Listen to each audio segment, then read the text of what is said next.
बसरे का गवर्नर हज्जाज बिन यूसुफ बड़ा जालिम आदमी था। तो हजरत सईद बिन जुबैर रदी अल्लाह ताला अन्हु एक ताबी बुजुर्ग थे, तो आप ना उसके गलत कामों पे उसे टोका करते थे। हमारा ये मसला होता है कि जब हमें कुछ टोकता है तो हमें जिद चढ़ती है। ये नहीं देखते कि मैं पहले देख लो मेरी कहीं कुताई पे तो नहीं टोक रहा। वो जालिम था, आप उसे टोकते थे। तो जब रोक टोक होने लगी तो ये जो बादशाह किस्म के लोग होते हैं, इनकी ख्वाहिश होती है कि हमें पूछने वाला कोई ना हो।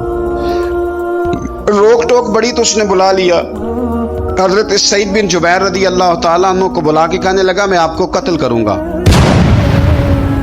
तो आप फरमाने लगे जिस तरह तू मुझे कत्ल करेगा ना, मेरा रब भी तुझे उसी तरह ही कत्ल करेगा।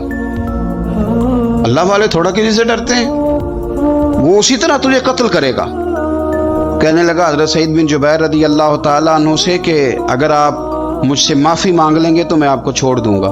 तो आप फरमाने लगे माफ़ी तो मैं रोज़ मांगता हूँ, पर सिर्फ अपने रब से। तुझसे काहे की माफ़ी मांगू, किस बात की तुझसे माफ़ी मांगू। कहने लगा फिर आप बाज जल्लाद से कहने लगा इसे कत्ल करो। आपने हंसना शुरू कर दिया। तो कहने लगा हंसते क्यों हो। फरमाने लगे तेरी जुर्रत पे हंस रहा हूं कि खुदा का कमजोर बंदा हो के तू किस तरह की जुर्रत के साथ बातें कर रहा है कि मैं तुझे कत्ल करा दूंगा। उसने कहा पकड़ो, और गुस्से में आ गया, पकड़ो और इन्हें कत्ल करो। जब कत्ल करने लगे तो आपने मुंह काबे की तरफ कर लिया और पढ़ा इन्नी वज्जहतु वजही लिल्लज़ी फतरस समावाति वल अर्द हनीफम वमा अना मिनल मुशरिकीन। काबे की तरफ मुंह करके ये दुआ पढ़ी तो कहने लगा अच्छा इसका रुख फेर दो काबे से। तो आपका जब रुख फेरा तो आप फरमाने लगे तो बड़ा ही बेवकूफ है, फइन्नमा तुवल्लू फसम्मा वजहुल्लाह।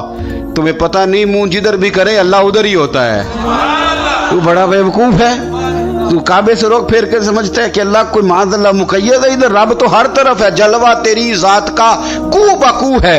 मैं जिधर देखता हूँ उधर तू ही तू है।